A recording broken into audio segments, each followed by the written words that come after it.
The Times has published a pretty damning report alleging that the Duchess bullied two members of staff out of Kensington Palace shortly after the royal wedding in 2018 and made the life of another aide almost unbearable. This prompted the then head of communications, Jason Knauf, to write an email outlining the Duchess's behaviour and the alleged bullying in an email to William's then private secretary at the time, Simon Case. So very serious allegations, an email that was taken so seriously it went right to the top of the tree in terms of palace aides.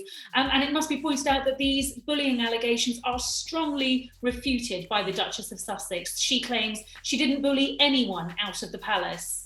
This is a front page story. It's made big waves over here in the UK because, quite simply, these are serious allegations. Meghan, who is a spokesperson for women around the world, who claims in her own statement and has spoken very publicly about being the subject of bullying. She's talked about online bullying and trolling and being bullied in the media, now having to fend off claims that she, in fact, has been a bully. So it's a big story over here. The suggestion here is that this was much more than just a clash of personalities, Meghan perhaps having a different work ethic to what the palace is used to. I mean, Meghan has been very vocal about bullying that she has received online, in the media. So I think the word is being used quite deliberately, accusing her of bullying. And I think clearly there is someone who has an axe to grind. They have a grudge.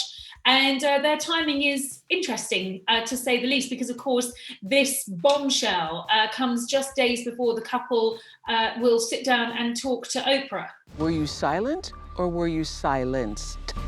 I just want to make it clear to everybody, there is no subject that's off limits. The timing of the interview is, of course, not a coincidence. Clearly, someone at the palace, whether it's a former aide, a current aide, someone wants a different side of the story to go out before Harry and Meghan have their chance to speak. Clearly, this interview has set alarm bells ringing at the palace.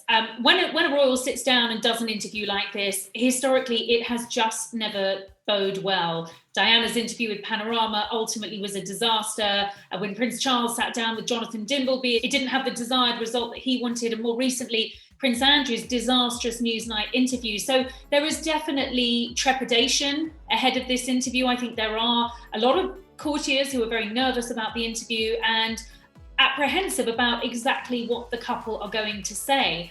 We know that race is going to be something that Oprah has asked Meghan about. We don't know what Meghan is going to say, but that is the sort of thing that is going to set alarm bells ringing at Buckingham Palace. I personally do not think that Buckingham Palace would have sanctioned the release of this email, this story that had run in the Times.